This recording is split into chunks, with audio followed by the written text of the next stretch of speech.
Hello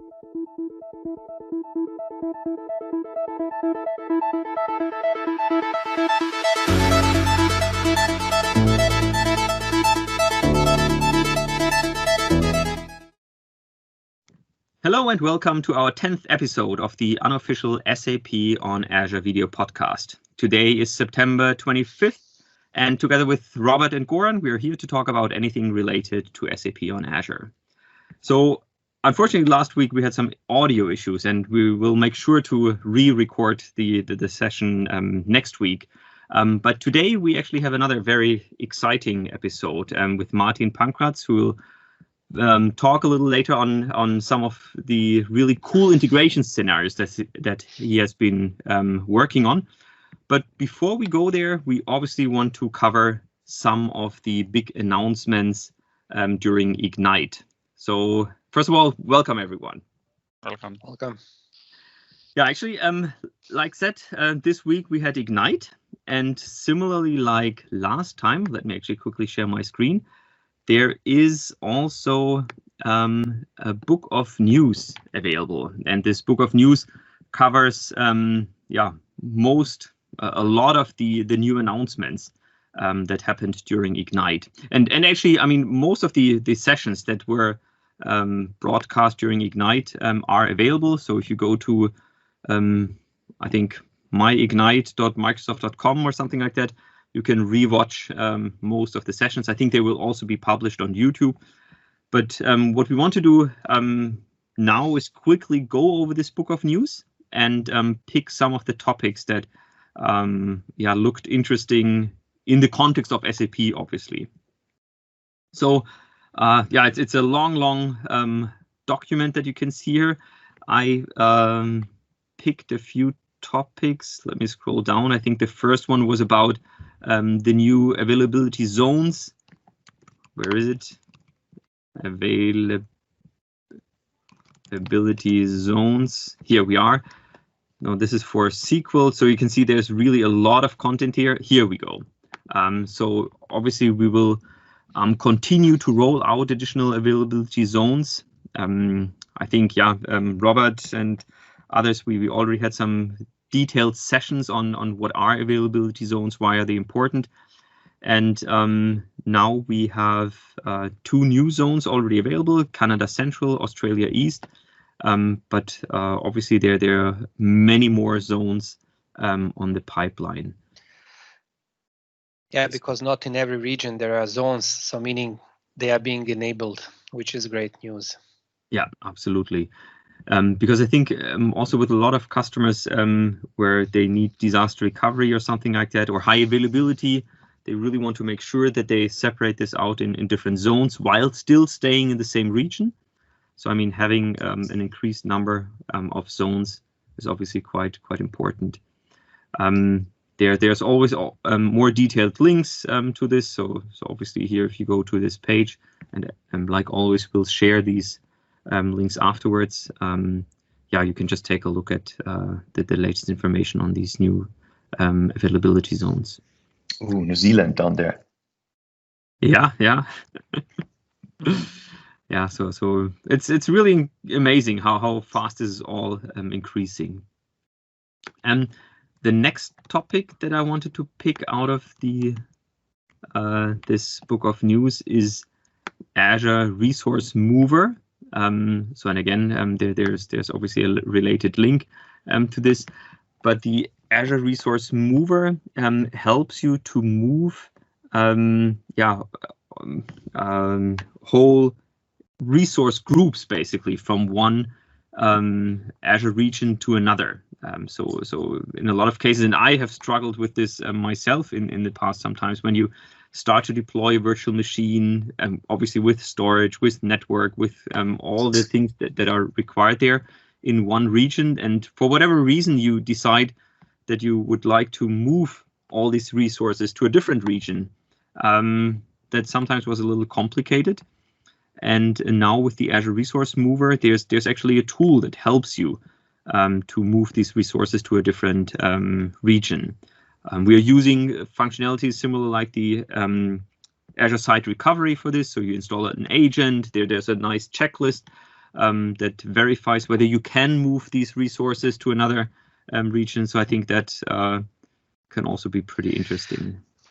And I think they are mentioning, at least in the documentation, you can move to the target region to an availability zone or availability set, which means it's open. Probably, I mean, this is a preview, we need to try it, but it's open a possibility to use it for moving of the existing SAP HA stuff from availability set to availability zone, or to convert That's from actually an availability. interesting And point. this is happening. We are seeing those kind of scenarios. So, I mean, if there are new customer coming to Azure, often they would use zones.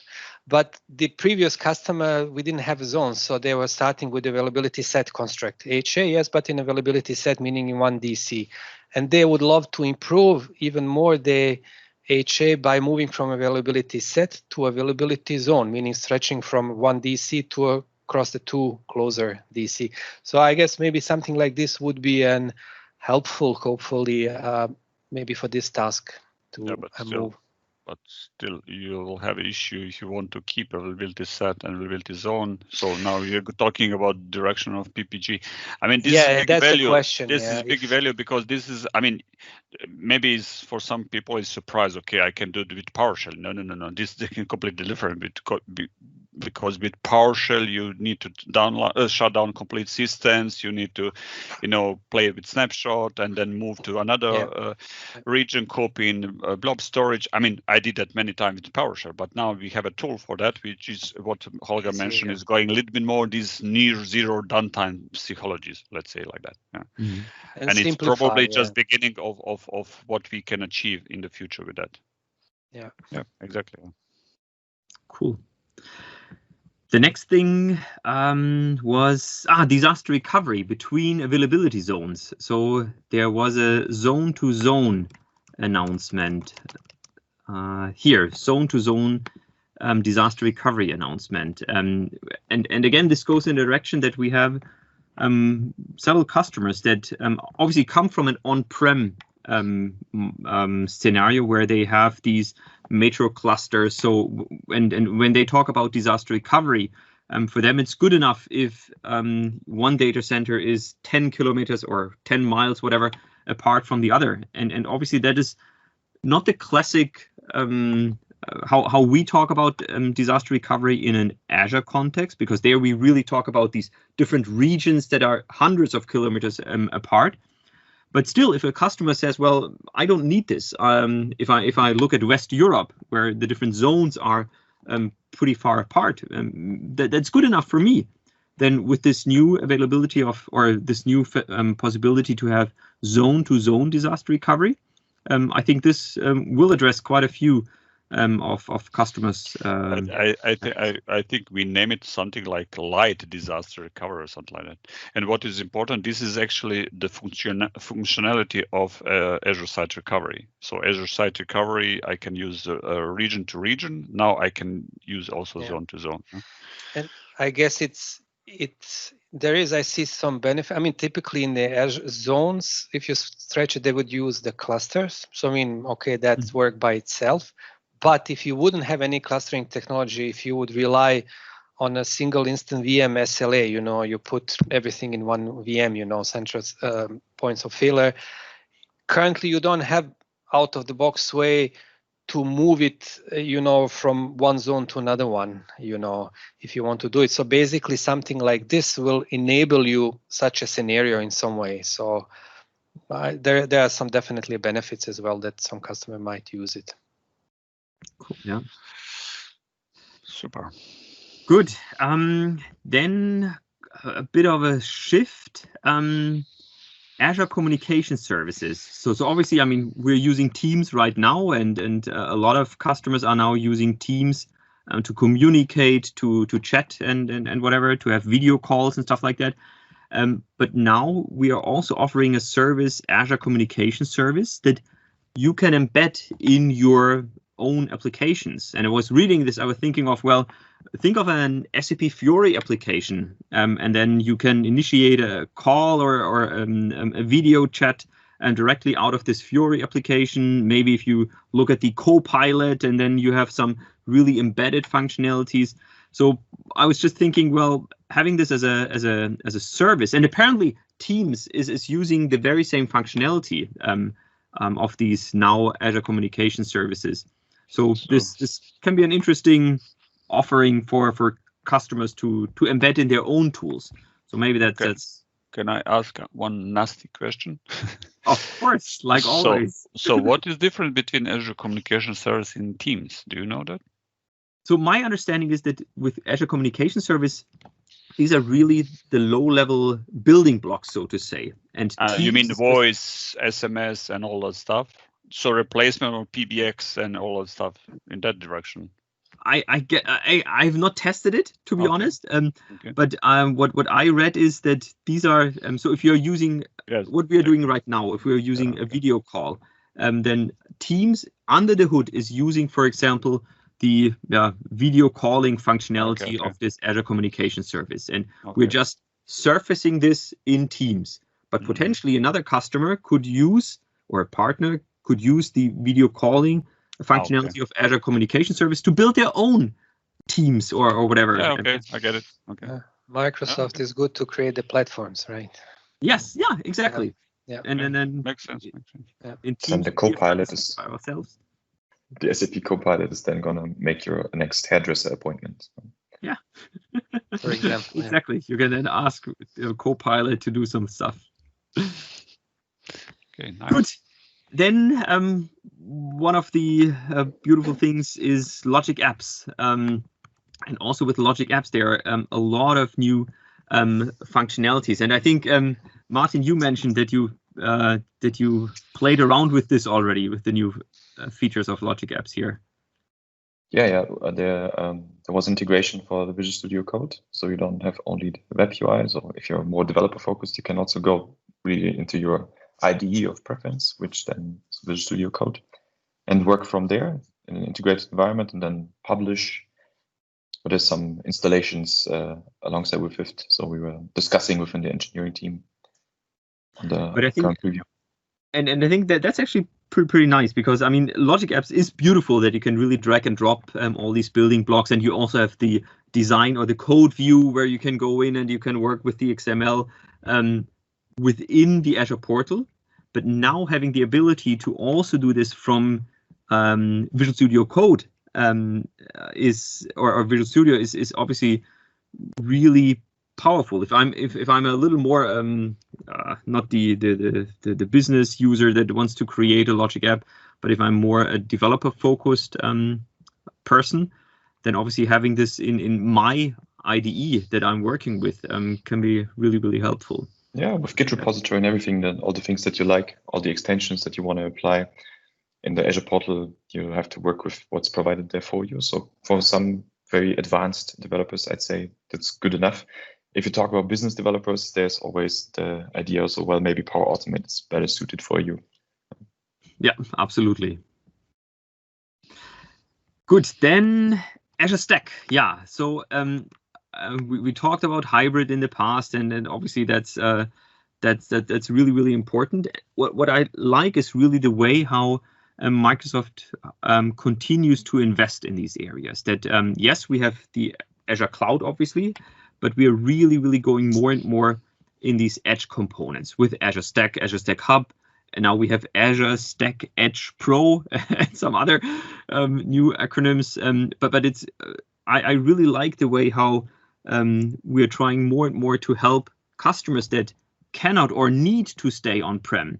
How we can bridge this gap then from think of most of the SAP manufacturing customers that have a manufacturing site, and in a lot of cases, due to latency and throughput, you just cannot connect these manufacturing sites completely with the cloud, or you cannot put everything in the Azure cloud. But with this approach, that we go more and more into the edge, that a customer can put an Azure Stack in the factory shop floor there directly, where you have extremely low latency, but still can use the same APIs, for example, like in your normal Azure, and you have the connectivity to the Azure cloud.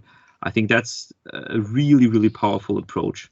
that we have there. And I think additional on top of that, let's call it like that, is Azure Arc, where we are somehow confirming our hybrid initiative, because Azure Stack is one part of our hybrid initiative, and with Azure Arc we are somehow controlling complete what is happening in cloud and in on private cloud.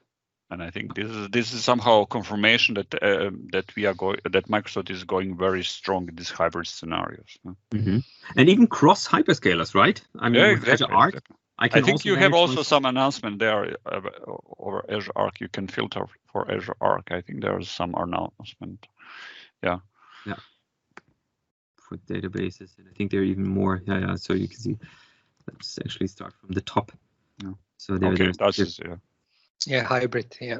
Hybrid Azure infrastructure, Azure migrate. So this is all hybrid services from Microsoft. Yeah, and it's really nice with Azure Arc how these resources that you have still on-prem, how they also show up in the portal, and how you can start managing more and more assets there directly from the Azure portal, where you then have a holistic view of native Azure resources that really live in the Azure cloud, and then a lot of other resources that are on-prem and in other clouds as well. Yep. You're right, yeah. So having a couple of SAP systems still sitting in the data center and some in Azure, and really combining the governance of it. I mean, if you take a look of a complete complex migration of customer to the cloud, is this with SAP landscape or not? I mean, everything is going over a hybrid scenario. Nobody's migrating in a few months. Yeah. So this is for some customer years, and you are living this hybrid story all those years. So you need to have somehow some option that you control what you have from new stuff and from old stuff, and combine that and migrate that maybe in the future. Maybe some of the stuff like will stay on the premise because of edge classical scenario like IoT, but you want to manage all of that. But I think that's a beautiful example, actually, because in the beginning, when you start such a cloud migration, obviously everything is still on-prem. And then you start to lift and shift more and more systems into Azure. And at some point in time, you maybe really want to shift also the operation to the cloud, but you still have assets on-prem. And that's a beautiful example, actually, where then Azure Arc can still help you to manage and control the assets, the SAP systems that you have on-prem, but do this already out of the cloud. So, yeah, it's a nice example. One pane of glass. One dream world. Then we come to the Power Platform, and you all know that I'm a huge fan of the Power Platform. And there's one new announcement around Microsoft Power Automate Desktop, which allows you to automate using these RPA, the robot processing automation capabilities, to automate steps. The robot process automation. Robot process automation. It's also a Goran process automation. This is version 2. Version 2. No, but it's really nice because you can control things that are happening on your desktop. So obviously not all, especially legacy applications, have APIs that you can access, which obviously would be the preferred way to interact also from Power Automate with different applications. But with the Power Automate desktop functionality, you can also automate legacy applications. And I think that's something that helps with this whole automating mundane repetitive tasks in a really good way. So this is something that I can definitely recommend to check out as well. I think I already saw an example of that on LinkedIn some months ago, where some of our partners developed for a legacy ABAP backend report, actually filling out all of the fields and doing stuff there. So I'm wondering if they used a different interface, how Power Automate Desktop is different from their example. I think actually this Power Automate Desktop is the result of an acquisition. Yeah, here, Softmotive, that we did some time ago. So I guess even before that, obviously we had a cooperation with Softomotive. So maybe that was one of the front runners in this area. Cool.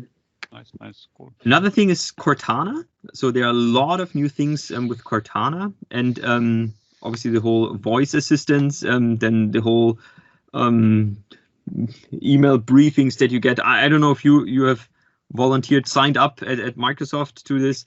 I actually really like this. I like this daily welcome email. This is on your agenda, and you might have missed this and that. So I mean, obviously this is not an end user, this typical Alexa thing that you might have, but for me in a work environment, this is actually pretty interesting, and I really love the way how Cortana is evolving there, how Cortana is getting more and more integrated in more Office or Microsoft 365 functionalities there. So I was I was happy to see that there's really a lot of more stuff coming there with Cortana in this area. We need the integration voice message. Please move my SAP system to Azure in the background. You'll get there. And then we all be rich. Yeah.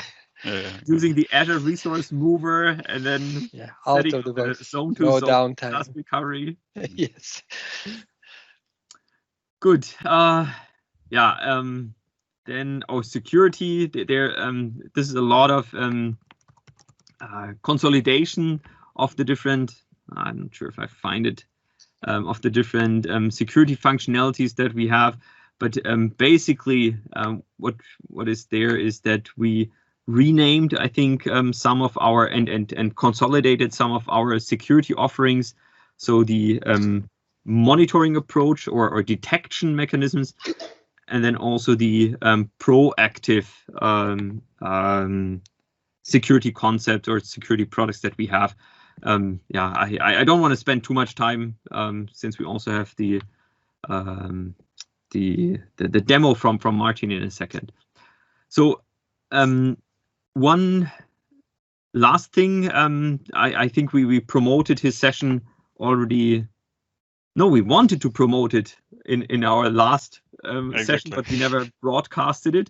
So I just tweeted about this. But I think one of the sessions that I always love to attend when going to Ignite or also our internal events are these sessions by Mark Russinovich.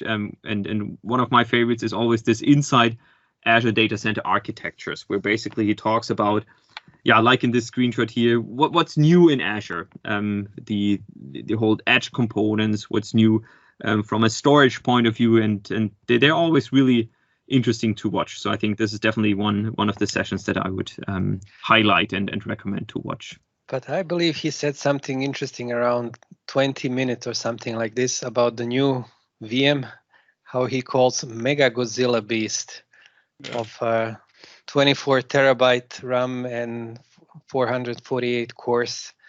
So I mean, So this is a small beast. This is a small beast. This is Mega Godzilla Beast. So as I mentioned in our break, finally now we can play Minecraft without any latency. And maybe some other scenarios. Let's see. And maybe some other scenarios. We will not mention which one. Kind of you can have a lot of Minecraft worlds on this machine, definitely. But that's the next evolution of this. When we have already free words, how do we progress from here? Maybe with the unicorn. Oh, you mean if you go beyond 24 terabytes? Yeah, but that was definitely also a very interesting announcement. Absolutely. Yeah. So we could have a kind of quizco question for the publics, for what could be used, which kind of scenario could be used this VM type, right? And they have just one option to answer, 3 letters. 3 letters. Okay. Good. So I think, Holger, you want to mention also this Red Hat announcement. That's what I jumped over because I thought this was not a real Ignite announcement. This came in parallel. But so Goran, do you want? No, you can go, no problem. So we've now support for the latest Red Hat versions. I'm just looking at the. We are starting from 8.1, I think. This one is now supported, and I think also 7. I forgot. 7, I think. 7.7, yes. Okay. We are skipping 8.0. We are skipping 8.0, I think. Yeah. I think we did a similar thing with SUSE 15, where I think we skipped the Service Pack 0 basically. Yeah. But now I don't know where is it. I did open the wrong link. I prepared. You are the wrong link. Yeah, but now the important thing is that now we also support the latest Red Hat versions officially on Azure. So I think now if you are running your SAP workload on Red Hat, this is now also supported. And it's both HANA and the NetWeaver as well. So typically for the NetWeaver, they would do an upper release certification, for example, Red Hat 7 and higher, any service pack, Red Hat 8 and any upwards, For HANA, it's a bit specific. It will be done for each service pack. So, I mean, Red Hat 7, but SP1, and then separate release for or support for SP2, and so on and so forth. So they have on HANA much more work, but NetWeaver is a bit more flexible here. Yeah. You mean NetWeaver NEDB? Yeah? NetWeaver NEDB meaning core, the kernel part for any, not for the. And actually, NEDB in a DB specific is again a question of would the database be supporting that operating system, but generally if it's supported then it's there. But for DB independent part of the kernel, then it's which is currently when they mention NetWeaver, they mean kind of DB independent core of the kernel. Okay. This is being certified only on a major version of and then whatever comes upward, it's supported. Yeah. Okay. Great. Good. Great. So, you forget something. Big of news. Forget something. You must advertise that people should pre-order new Xbox. Don't forget that. But the right one. The right one. The new one. Yeah, exactly. So where is it? Microsoft, then you can go to the Xbox Series X. You can pre-order that now. Did you already do this? I tried, but was you not didn't successful. Get it. Probably too much people are pre-ordering, because I tried to do that in the first minutes of enablement of this pre-order, but it's still there. So one thing, and I didn't have this on my radar, but the other really interesting news in this context is also obviously that Microsoft acquired. I forgot the name of the software company. The software company with the software license. Company, but so I say again. Bethesda. Bethesda, I don't know if I find the link, but now we also have the Doom series and stuff like that is now also part of this, and obviously if you look at the this Game Pass, I would expect that all the games from this new software would also be part then of this Xbox Game Pass Ultimate. So if you are into playing with Xbox or playing in general, then I think this is also a really interesting step that happened there right now. And why this is important when we are talking about SAP, because till you are waiting that your SAP is installed, you can play the game. Makes sense, yeah. Yeah, come on. If you go to S/4HANA Cloud Edition, you just activate it and then you're ready to go. But then your SAP colleagues are maybe playing while you're waiting. Yeah. Let's stop it here. Let's stop it here. So, we have our special guest and Martin. Maybe you can quickly introduce yourself, and then maybe you can show us a little of what you have prepared. I mean, I hope that a lot of our audience know your blogs, know your scenarios. I think they're really always very fantastic. So yeah, over to you, Martin. Thanks again for having me today. I'm currently working for the Fast Track on Azure, or Fast Track for Azure team within Microsoft. So we're like the people that make sure that with every workload, whatever it is, you have a very smooth transition or even evolution of what you have already in Azure. So it's not only SAP, but me personally, I'm working mostly for SAP on Azure rollout projects, also covering the embraced aspect of it, SAP Cloud Platform. And that's also why I'm so interested in all of the integration scenarios, where you can see or play with some of the services and see how they can play together and actually create something nice there. Mm-hmm. And so you're lucky today, Holger, you get again some Power Automate to see. Perfect. So let me quickly share my screen so that we can see the demo. This is actually not my most recent prototype that I blogged about, but the one where we had the more moving parts and a nicer integration compared to the Outlook focused one I published last week. Mm-hmm. So usually with all of my blogs, I start with an overview drawing. So you can keep track of all the things because there's many settings and many configurations. In here, we have a central Power App, which the end user interacts with. And for all this scenario, we were envisioning like 2 or even 3 participants. So we have the sales agent, we have a manager, like being responsible for the sales agent, and a customer who is actually seeing offers in Outlook by email. Mm-hmm.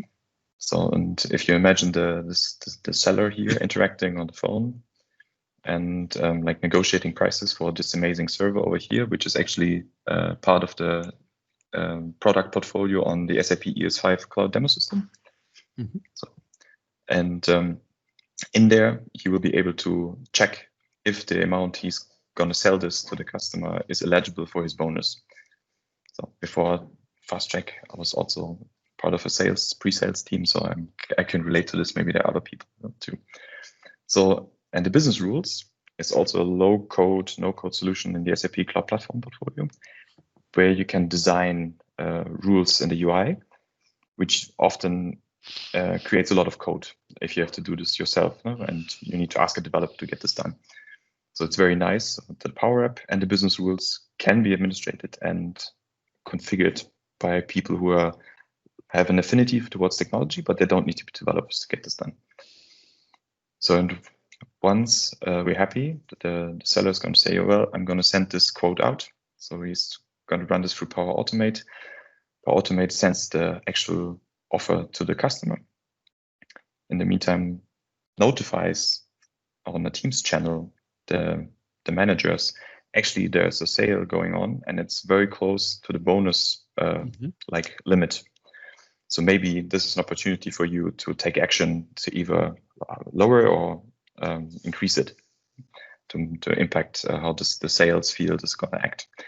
And the last step here, it's going to create a sales order in ES5, like to exemplify that this could also create objects in the SAP world, although the SAP ES5 system not actually as it relates to this whole scenario, but to actually see how this could play out. Mm-hmm. So, and if the manager decides he want to update the rule, and maybe in this case we said it's 35 and it was on 40, he can put in like, I want to lower this so that those people get their bonuses and maybe are inclined to sell more maybe.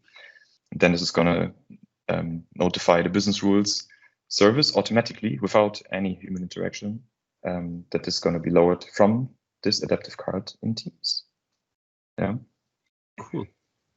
So when you start with those things, I can recommend the adaptive card designer. Makes it very easy to create basically new adaptive cards, or when you start from scratch. Yeah. And I put the wrong URL. I thought I knew it by heart. There you go. And there are lots of templates available that you can start with. And then you don't have to think about the JSON code yourself. Huh? Yeah. See, and then you design it UI-wise. You can drag and drop things here. I have templates so you can see actual text, how it would look like. And once you're happy, you can copy the payload and start tweaking in Power Automate. Mm-hmm. So let's get into it. Teams client, there we go.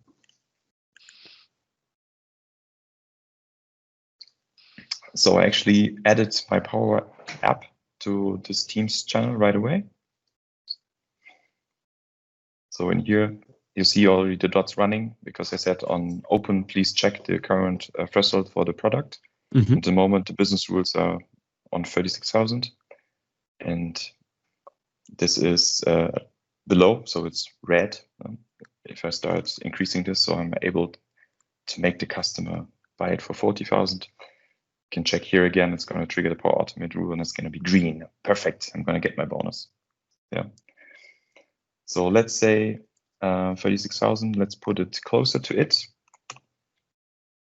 Maybe 7, and send that quote. And again, there's going to be feedback once the Power Automate flow runs through successfully. I'm going to get green. If I get errors, then it's going to highlight here in red. So we can actually have nice user feedback there. And then here you can already see, since this was very close to the threshold, the sales management channel is notified. Yeah? And in here it says, well, that Martin Seller guy is proposing currently the Server Pro for 37,000 euros, and the threshold is on 36. So maybe you want to do something about this to influence the business. And then here you can type whatever you like. You can make it very hard now. So put the barrier even higher. So make them sell harder. So we're going to run the update rule here. Cool, yeah. So card refresh. And the sellers, they get in their channel now the update. Well, there was a live bonus update right now. Your managers increased it to 40,000. Yeah. So we can. It will not be easy for the sellers, right? Yeah. Yeah. So, and let's verify on the SAP Business Rules service. Okay, this is logging me in again. Timeout. There we go. All available in trial, so everyone can work with that. This is my Cloud Foundry sub account. And for the business rules, you need to provision like a router app, so you can actually start using it. So there's some deployment involved to get it done, but there's a nice trial description that you can take from my blog as well. So let's open this one. So it's already started, and there's my URL.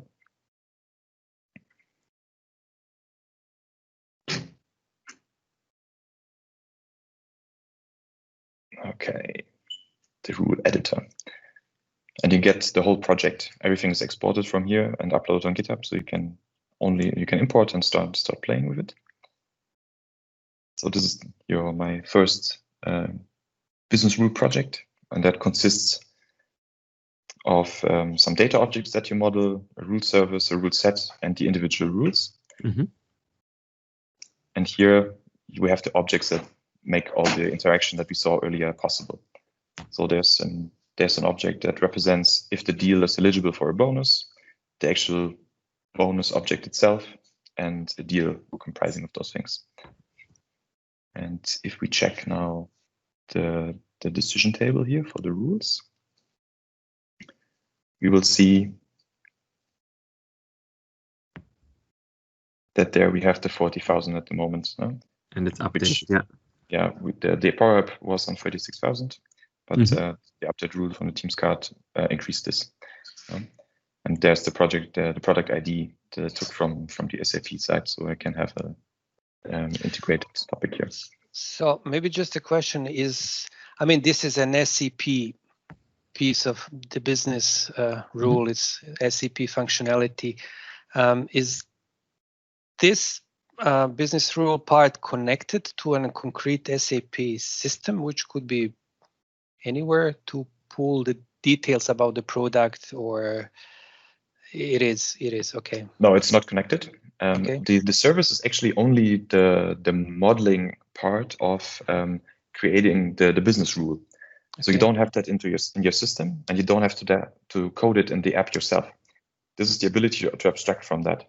But of course, if you want to act upon data in your SAP system, you need to feed into those tables, into this decision tables, some aspects of it. Like product ID, for example. Yes, yes. So you would need like to have another flow or and integrate with the API of the business rules. So to on a regular basis to update those things, so you get the right things. Okay. Cool. Or you do it only manual from if you envision this to be a business user, he wants to put in like a rule, so it doesn't have to be automatic. It's up to you how you want to design it. And I mean, and the beautiful thing in your scenario is that now if I want to change the rule, I can do this directly from Teams. I can really work if I'm the business user working in Teams anyways all the day. I can just do this using the adaptive card. I even got a notification that there is now maybe a reason for me to update the rule, and then I can do this directly from within Teams, and I don't have to switch to another user interface. So really nice. Yeah, but of course you need to model here first so that the integration does something meaningful. Martin, what do you think from your experience? Someone who is creating those business rules here on an SAP platform, how far his skills are from creating this additional part on Power Apps on our side? What did the Power Apps? Is this the same guy, or is it still someone who a little bit is going in the direction of development? Yeah, I'm going in the direction. Okay, do I need to have someone close to me when I'm creating business rules, and then he need to take over to create the Power Apps, or I can do it by myself? What is your experience? Well, especially the Power Apps aspect. Yeah. In here, it's all drag and drop, right? Okay. So there's not a very high like barrier to jump over to actually put some buttons and design some things here. The thing where you need some technical affinity is for this part. When you see here, there's a function in here, and this is the name for my Power Automate flow. Yeah, but this is also with code completion, so it's going to tell you there are certain flows with certain names, but it's going to ask you about input parameters. So you will understand, you will need to know a couple of things about functions and input parameters. Okay. Yeah. So you need to know a little bit to make this work.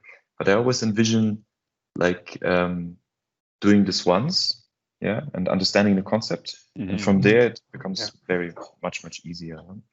Okay. And you can get even easier if you have your IT department providing certain connectors, for instance, for Power Automate to hide some of the complexity here. No? Yeah. To me, I had to do this from scratch. Yeah. Okay. That's actually one thing that I see with a lot of customers now, where the IT department in theory likes Power Apps because it's really easy to enable the business users to create these applications, but they have some concerns about opening up their SAP system, that the business users will all of a sudden put too much traffic on the SAP system. So what I see with some customers is that they really have this separation of concerns, so to say, that the SAP IT department, who knows SAP, who knows which BAPIs are available, which OData services are available, they create a set of Power Automate flows and make them available for the business user. And the business user, they stick with Power Apps. They just select or use a certain set of Power Automate flows that are made available to them.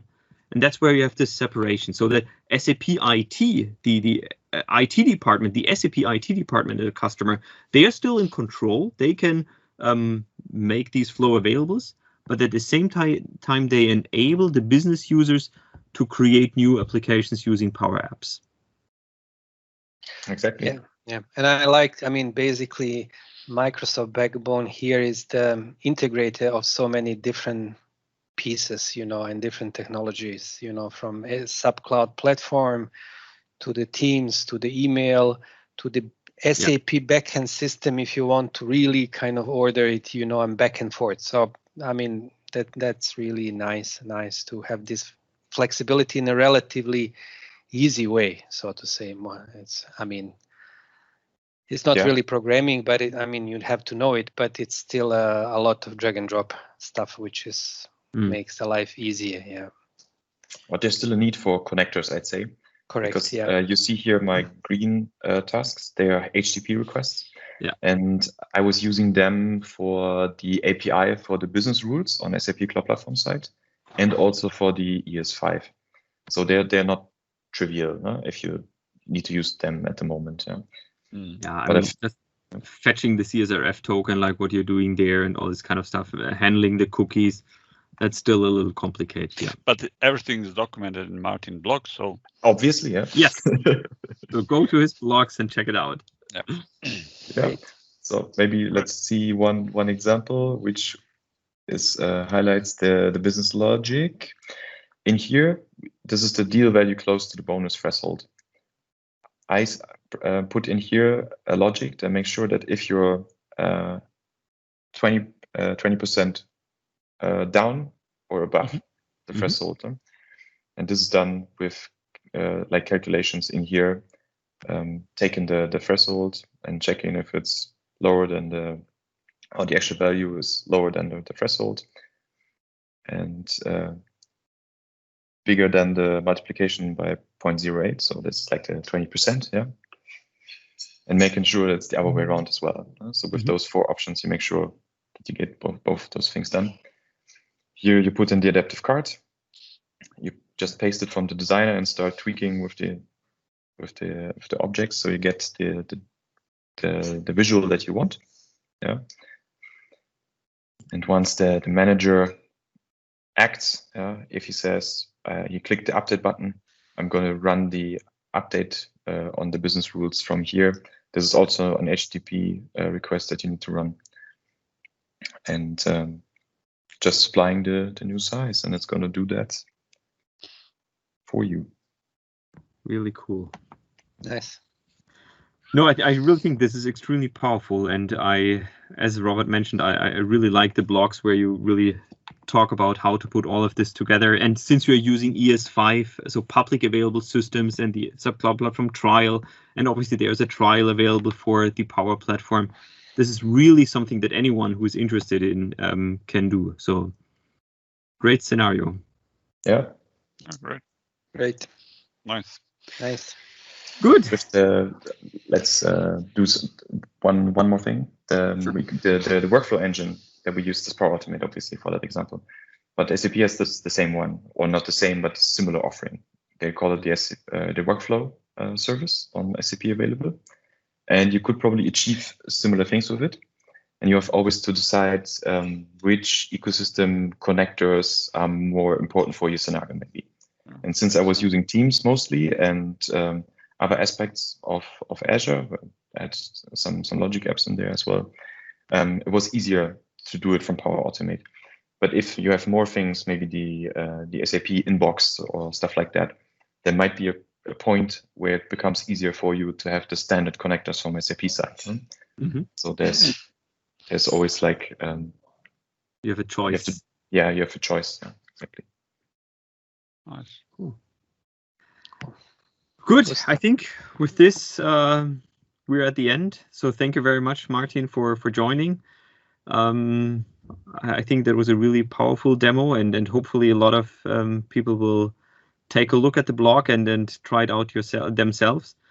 With this, I think we're done.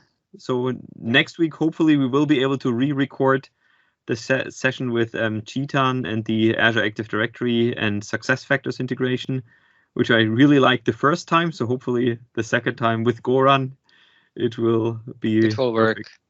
Now it has to work, It was missing me, so that was it for crashing time. Good. Enough for today. So thank you very much for joining, and talk to you next week. Okay. Thank you. Thank you. Bye. Bye.